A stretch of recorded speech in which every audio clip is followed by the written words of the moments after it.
Wasn't that so much fun? Riddis can hardly contain her excitement as she seeks a similar reaction from Melanie. Sure, Melanie croaks, her face a sickly shade of green.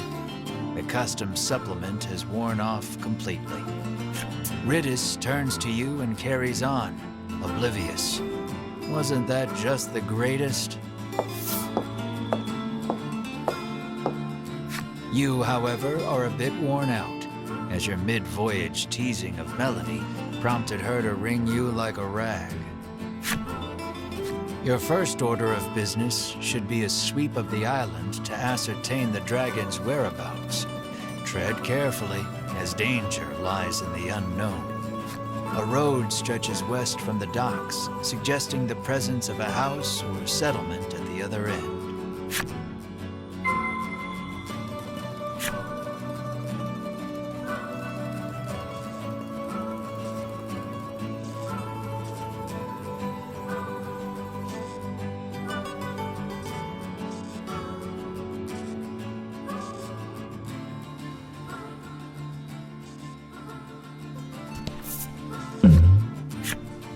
You discover a fine fishing spot. Some vows. You decide to fish a while with your companions. You craft a simple rod, attach a piece of bait, and cast your line in the water. As you wait for a bite, all your companions' rods bend at once. They simultaneously struggle to pull their catches from the water. You decide to put your unresponsive rod down and help someone else with theirs.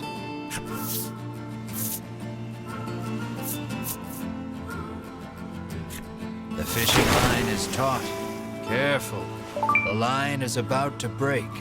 You pull the line up carefully and find a fish bigger than any one man could hold.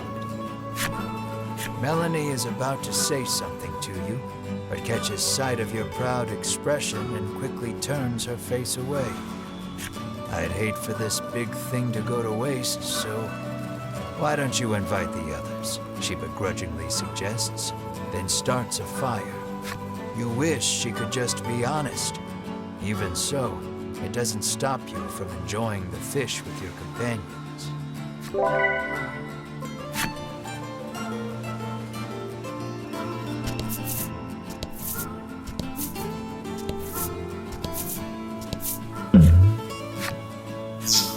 A monster appears.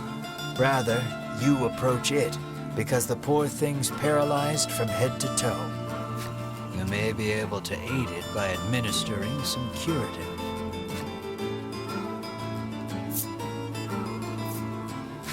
You would help it if you could, but you have no curative on hand. Unable to do anything more, you keep walking. Large boulders block the path before you. Alas, you must turn back.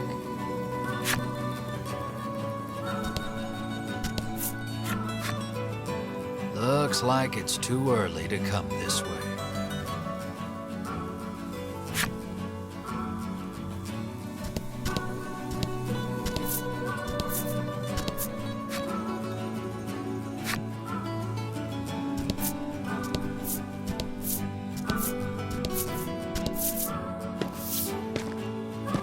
You take the lead, taking in the island's scenery. It all looks unsettlingly familiar to you. A white-hot streak of pain shoots through your head, feeling as though your skull will split in two. You grab your head as if holding it together and drop to your knees. The searing pain erases any hope of recalling the memory that felt primed to return to you. Beads of sweat are pouring off you now as you struggle to keep your head in one piece. Drink this, Bruno insists, offering you a bottle of headache curative. You greedily drink it down, desperate for relief. The pain begins to ebb, and you hurriedly resolve to press on.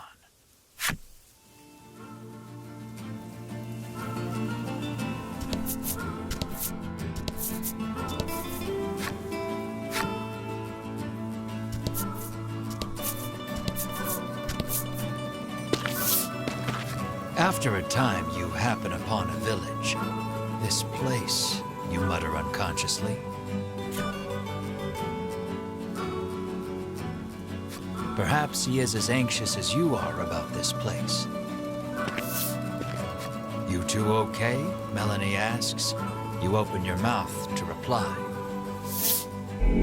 Only to notice the ambush a moment too late. Repel the monster attack.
Lucky.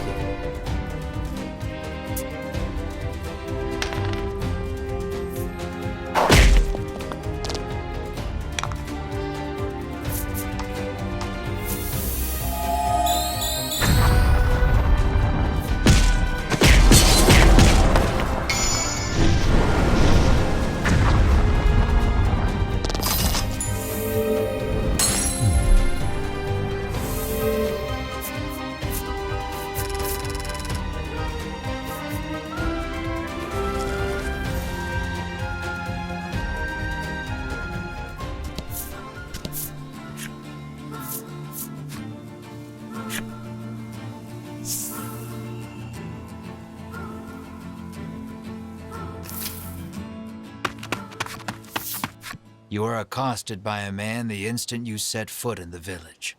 "Medicine, please," he begs. His eyes are glazed over, and his general demeanor unsettling. Should he really have medicine? You start to refuse, only to see Melanie's arm reach past you, medicine in hand.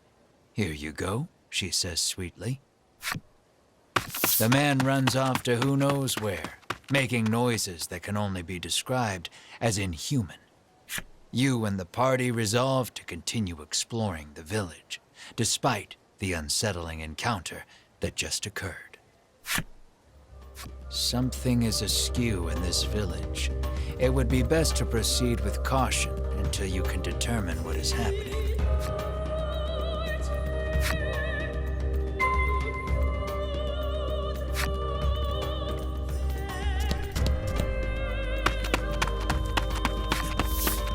Another villager approaches you. Though his speech is slurred, the demand remains the same: medicine. This villager is also behaving strangely.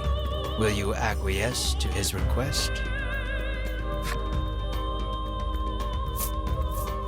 You remove the medicine from your pack, recall for a moment how much it cost, and begin sliding it back into place. In the blink of an eye, the villager snatches up the medicine bottle and darts out of view. Something's not right in this village, Bruno mutters, clearly worried. You hear a panicked cry up the road. "Stay with me. Focus on me." That can't be good.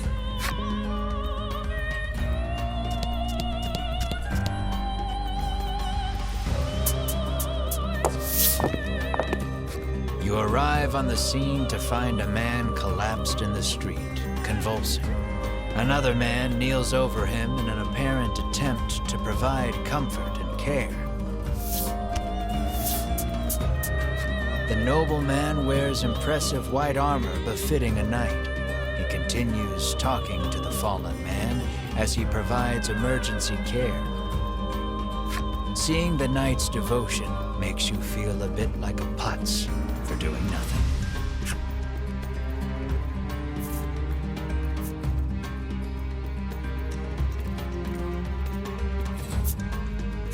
The villager is in quite a state. In a rare move, you volunteer some medicine with no strings attached. He'll have none of that, the knight barks, stopping you cold. The villager is now clawing at his own face with his fingernails, crying out for medicine. Blood, as black as tar, begins oozing out of his eyes, ears, and mouth. It proceeds to leak from every orifice imaginable.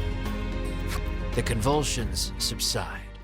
Within moments, the villager lies still. A horrific thought makes itself known. This is the first time you have witnessed the death of a fellow man. Even in a world where medicines and elixirs can cure most any ailment, none are safe from death's icy grip.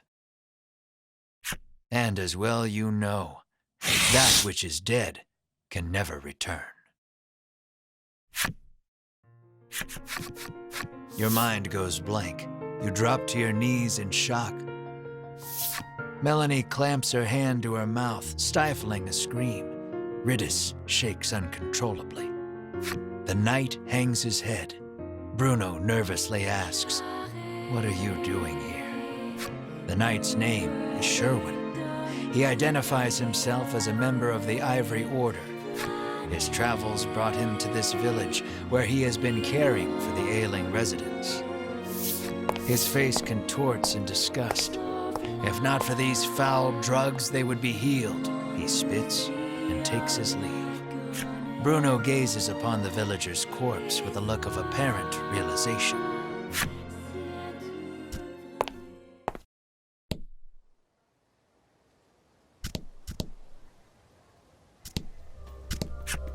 You approach Sherwin, who is caring for another villager. Is every day like this? You inquire. According to the knight, an elderly man living just outside the village is typically the one who looks after its residents. You'd be best served asking him all your questions, Sherwin says as he returns to his patient.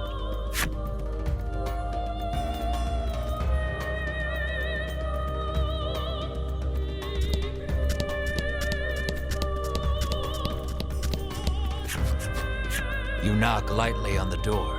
An elderly man opens it, beaming at you. He announces himself as Selfor and beckons you inside.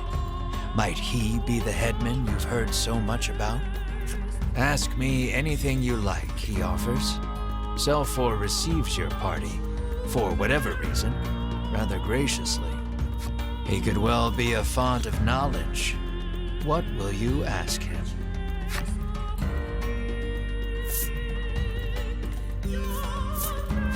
You make mention of the village's eccentricities. Selfor informs you that the island indeed suffers from an extreme shortage of medicine. He apologizes for the villagers' incivility. Consider it the price to pay for making the world a better place, he adds nonsensically.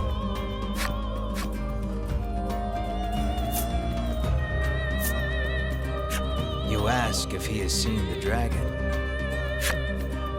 Why, yes, he says. He returned to this island just the other day. Oh, but don't worry, he continues. He hasn't caused us too much trouble. Needless to say, this does not comport with your understanding of the dragon. You notice Melanie lift an eyebrow at his use of the word returned. At any rate, the dragon's presence on the island is confirmed. You quietly celebrate the first credible lead you've yet received.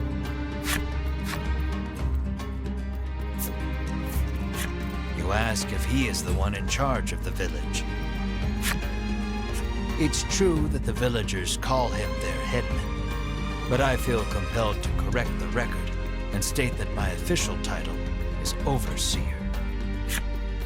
Your questions satisfactorily answered, you thank Selfor and turn to leave. He asks you to stop. We have yet to discuss the terms of your living here, he declares.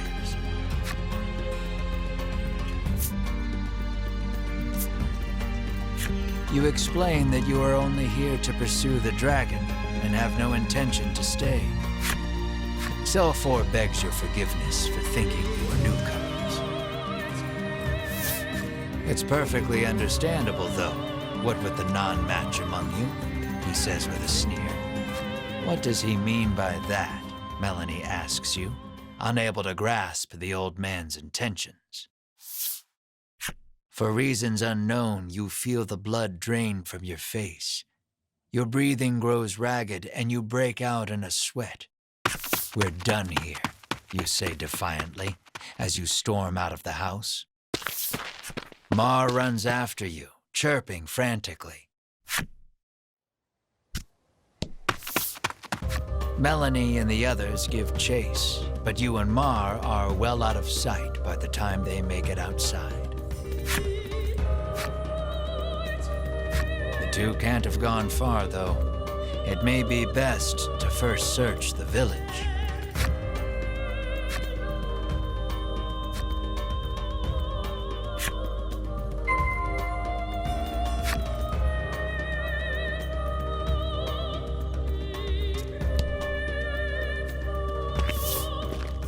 Melanie and company find you standing in front of a house.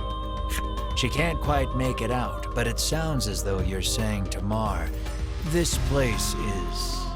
Melanie calls out to you, prompting you to blurt out, "Sorry, just had a bad stomachache back there," in your characteristically glib manner.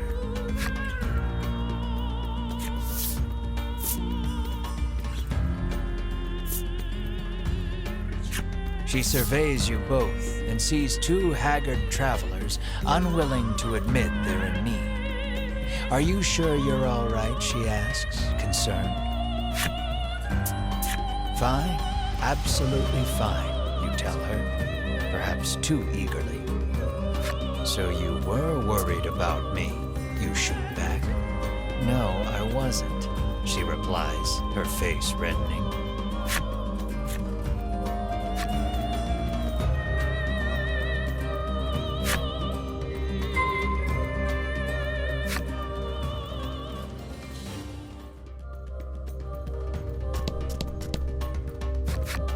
You spot a familiar-looking mage on the village streets. Winifred takes no notice of you and ducks into the apothecary. "So, the Ivory Order buys their medicine just like everybody else," you muse to yourself as you prick up your ears and listen carefully. Winifred and the apothecary speak in hushed tones. You'd guess it's an order for special medicine, but you can't make it out. Alas, she's just buying the usual stuff. Nothing remotely interesting about that. Though her presence suggests that other members of the Order might also be in town. With no desire to run into them, you make yourself scarce before she catches sight of you.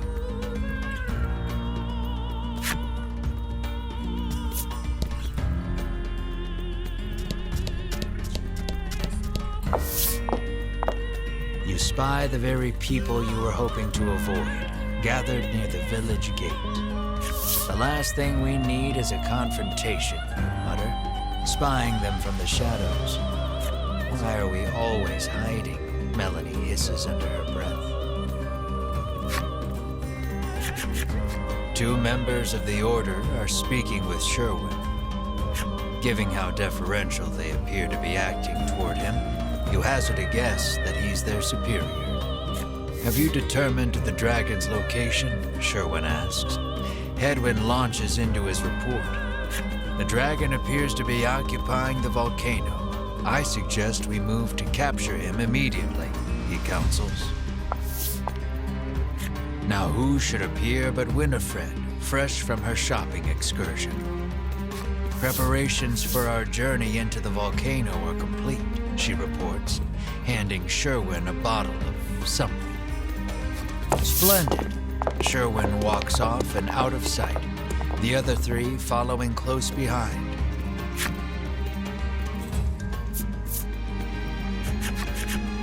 Lucky for you, your hastily improvised hiding spot afforded you valuable information on the dragon. Yet their conversation raised as many questions as it answered. There was talk of capturing the dragon. Melanie picked up on the incongruity as well. The Queen ordered the dragon killed, she reminds you.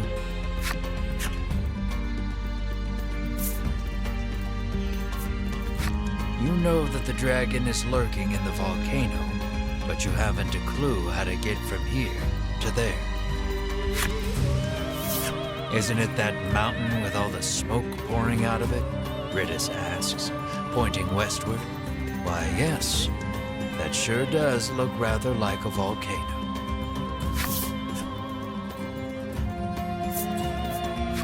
The medicine bottle Sherwin received is probably related to their journey into the volcano somehow. Bruno recalls seeing a bottle much like it once before. He says it contains flash freeze, which can chill most anything.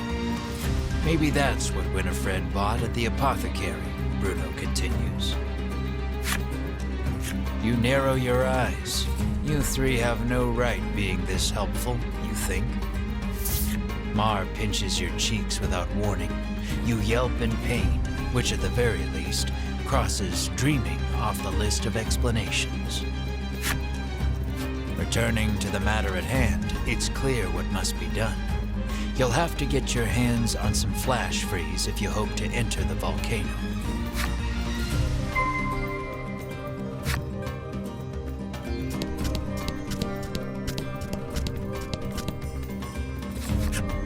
Happen to have any flash freeze for sale? You cheerily ask the apothecary. She flashes a wry smile. How do you steady the roiling magma's flow? She asks cryptically. The meaning behind the question is utterly lost on you. She needs a password, Melanie mutters over your shoulder. The answer, then, would be the password. So, how do you steady the roiling magma's flow?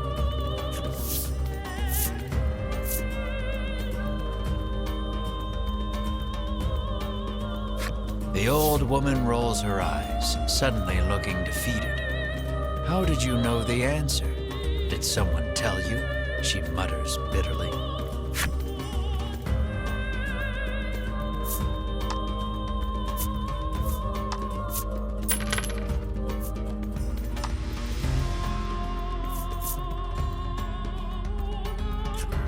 Will that be all? The proprietress asks. You've managed to crack the code, and a bottle of flash freeze is yours. At last, you are ready to enter the volcano. You've got a long road ahead of you, so you had best be prepared.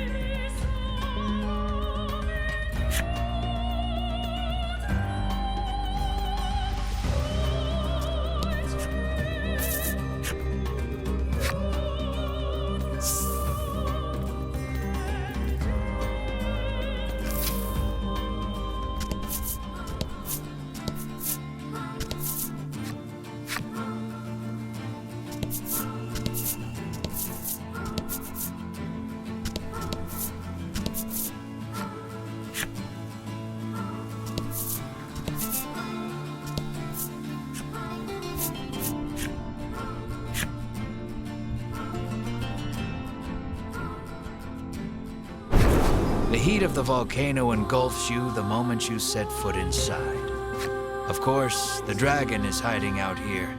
Guess it's as good a place as any to corner him, you reason with yourself, trying to keep your spirits up. Crossing this river of lava won't be easy. Here's how you cross a lava river. Bam! You open the bottle of flash freeze and pour some into the raging river of lava. The lava instantly hardens, forming a bridge of rock.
You can't help but chant, "It's hot, so hot," every couple of steps, as if conjuring a spell.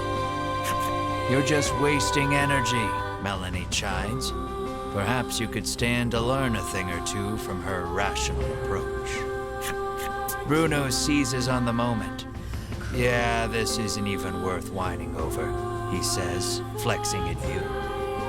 "It is way too hot for this," Melanie screams, forgetting her own advice.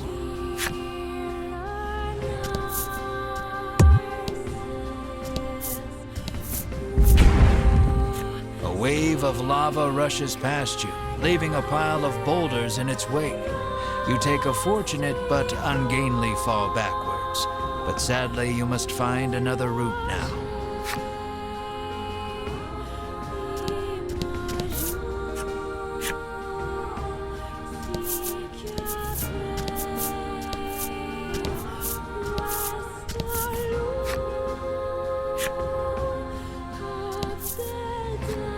Just as you're about to faint from the oppressive heat, a heroic voice calls out to you. You turn and watch with wide eyes as beads of sweat glisten over his muscular body, only snapping out of your reverie when he asks if you're okay. According to the man, conditions will only worsen from here on out. He offers to lend you a comfy sleeping mat and blanket to rest with before continuing your journey.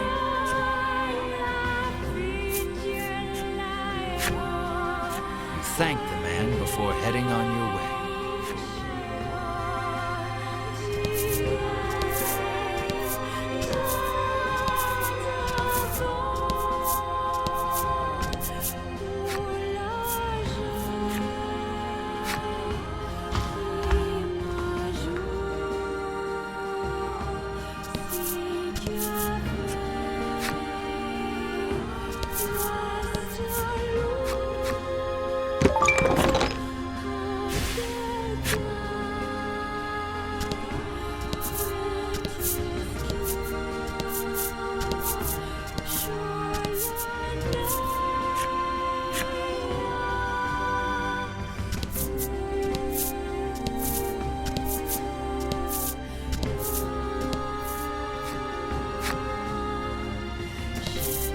You've spent so long in here, even I'm starting to sweat.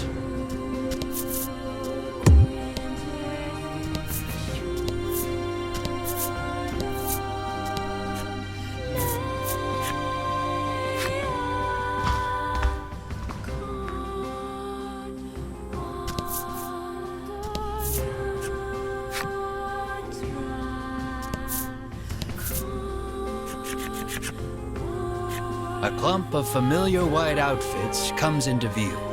You've caught up with the Ivory Order at last. We shall be the ones to fell the dragon, you proclaim loudly to no one, apparently, for the Order pays you no mind. At your persistence, Winifred requests, please do not interfere with the dragon's capture, clearly annoyed. As you all suspected, they have no intention of following the Queen's orders to slay the dragon. What will you do with him once he is yours? Melanie asks forcefully.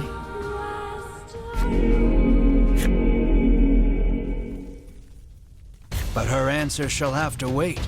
The lava bubbles and swirls as monsters leap out onto the rock before you. It would seem the only way out is through.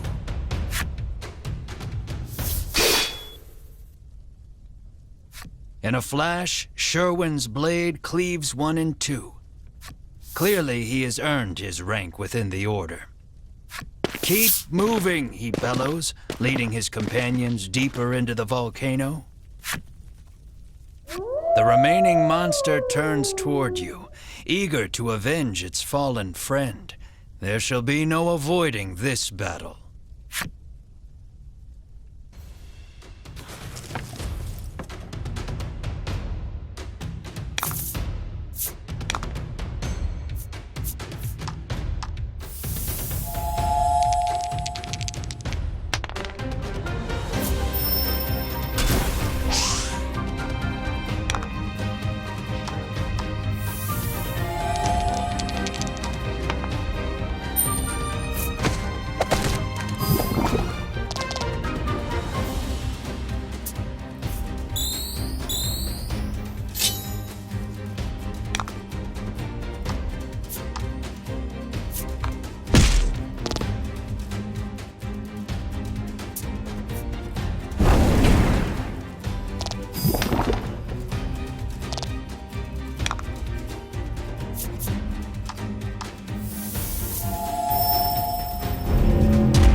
You escape with your lives, but the Ivory Order has put some distance between you. All your efforts will be for naught if they reach the dragon before you do. You hurry the party onward.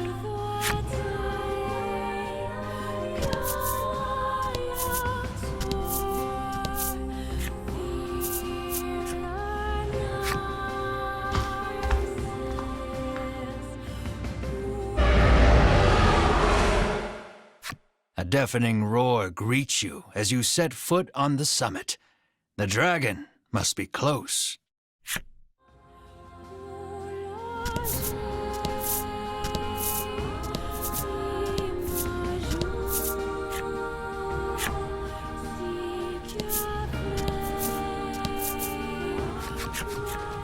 You reach the caldera only to find the dragon and the Ivory Order members locked in battle.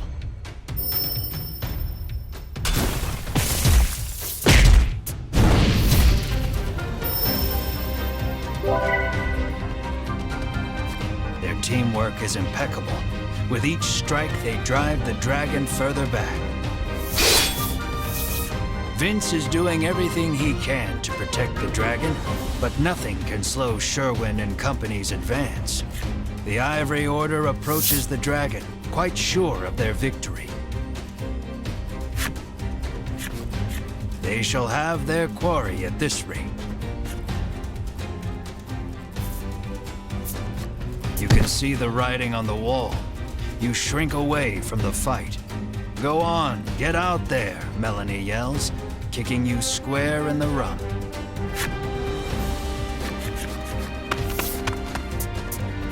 We'll be the ones to collect the bounty on the dragon's head, you yell. What vulgar ambition, Hedwyn says with a sneer.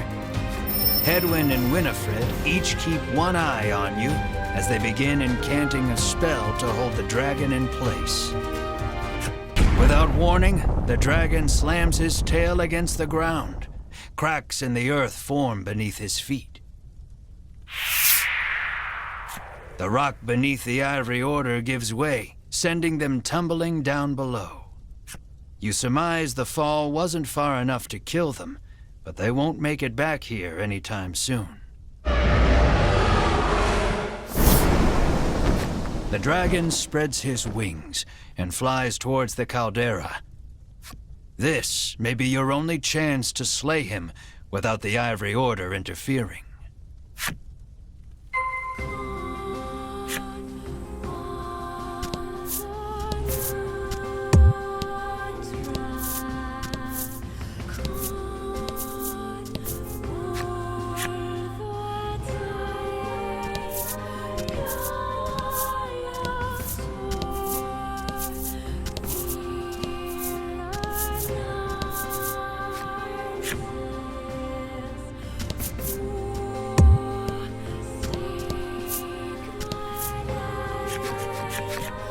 The dragon sits perched on the edge of the caldera.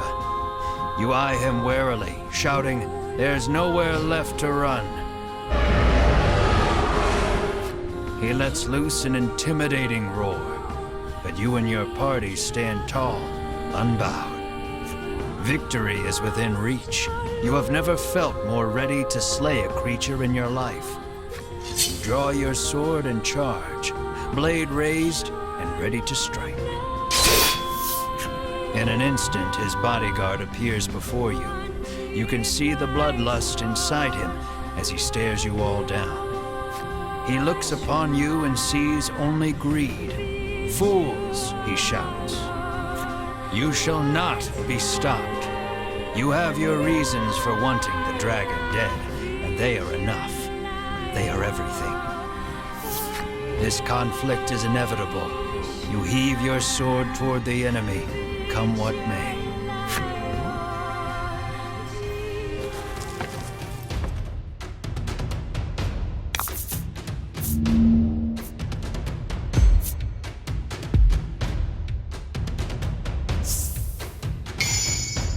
You could do this.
Vince falls, his face covered in blood.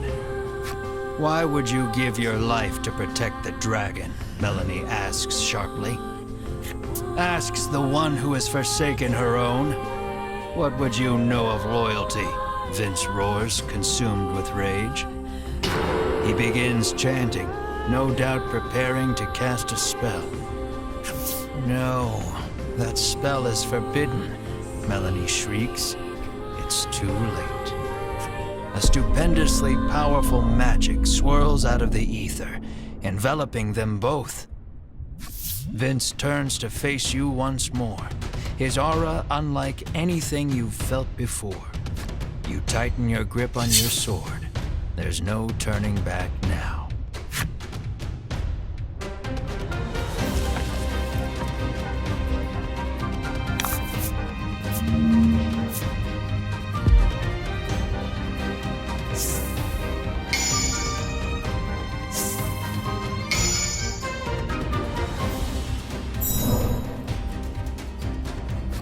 Vince adopts a sweeping stance between you and the dragon, you'll have to deal with him first if you hope to attack your quarry.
The battle has been won. Tears stream down Vince's face. You watch him out of the corner of your eye as you turn your attention toward the dragon. Vince, undeterred by the wounds that now cover his body, rises to his feet and moves to protect the dragon one last time. Enough! The dragon speaks. He declares that he wishes to see further harm befall none. Then you ought not to have brought harm upon us, you shout, listing off the horrors you have heard on your journey. Vince, filled with righteous indignation, denounces each and every one as a lie.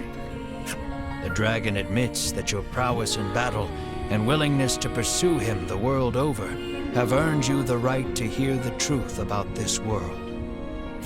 The dragon claims he shares a special bond with the medicine that helps people the world over. Everyone in the world drinks this medicine as though it were water. Taking this medicine heals all wounds and cures all ills. It is a crutch that humanity can no longer live without. The primary ingredient in this medicine is dragon tear.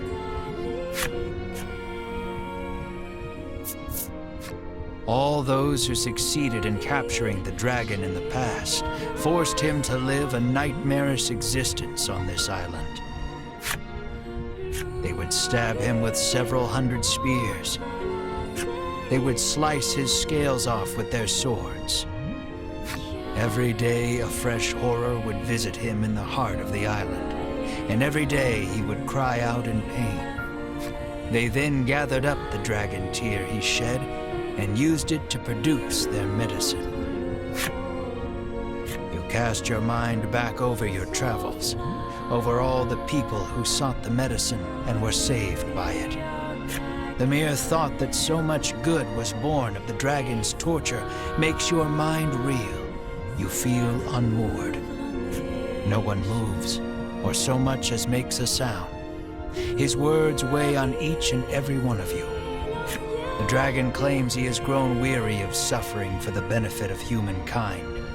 And so, he intones, I beseech you, strike me down. You hear only hurt and fatigue in his voice. Comply, and you will fulfill the order that was given you. The riches you have coveted for so long shall be yours. But know that if you do, the medicine upon which people have come to rely shall cease to exist, threatening the very foundation upon which humanity was built.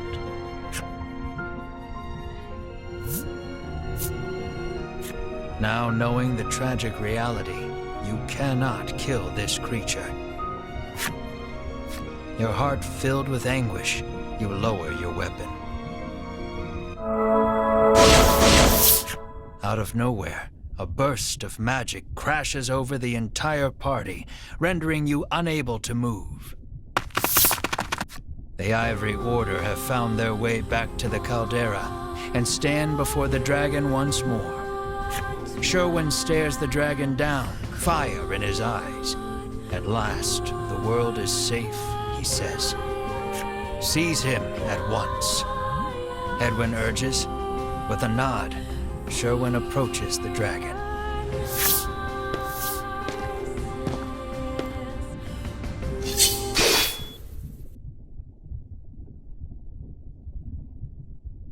In one motion, Sherwin unsheathes his sword and cleaves the dragon in two. The dragon's lifeless corpse lurches backward before dropping over the edge into the caldera. What have you done? The others ask quietly, unable to comprehend Sherwin's action. The earth shakes. The dragon's body seems to have energized the lava enough to spur an eruption. All that remains is to destroy that place, he hisses, and storms off with purpose. The remaining members of the Ivory Order are still in shock, but Hedwyn orders them out, and they flee out of sight. The volcano is about to erupt, and will surely take you with it. Melanie suggests the party take Vince as well, but he insists he remain here. He speaks his final request, his voice already fading. Dragon Tear is more powerful than you can imagine, he says, his voice weak and raspy. It could end this world. You mustn't let them use it. Stop them at all costs. Use the forbidden magic if you have to, Melanie. Vince's final pronouncement echoing in your head. You race to catch up to the Ivory Order. The eruption is imminent. The earlier tremors collapsed the passage you took to reach the caldera.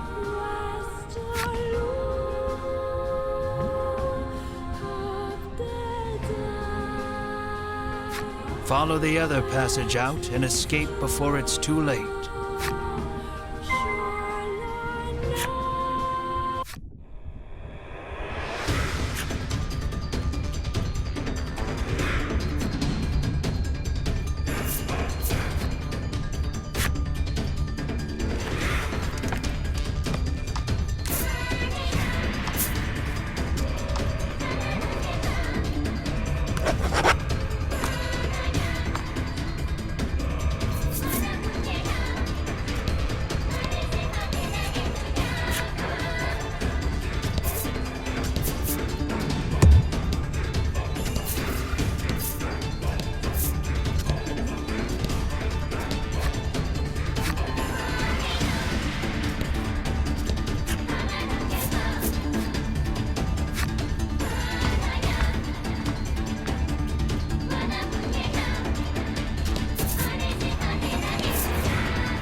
Take your time.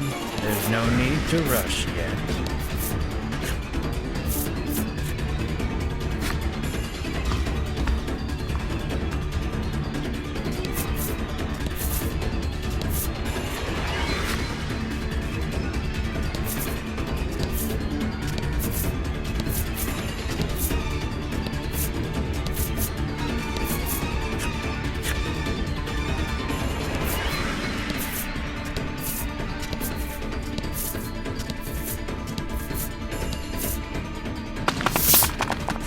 You're nearly out. The relief of knowing you may yet outrun the encroaching lava is immense. And short-lived, as monsters burst forth from the lava, blocking your escape.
Excellent.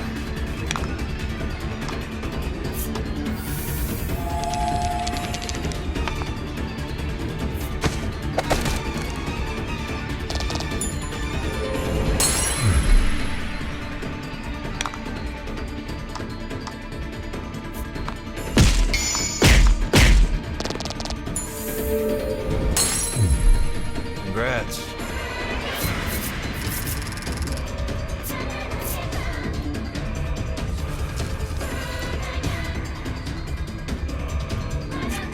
Race out of the volcano, the monsters scarcely having hit the ground behind you.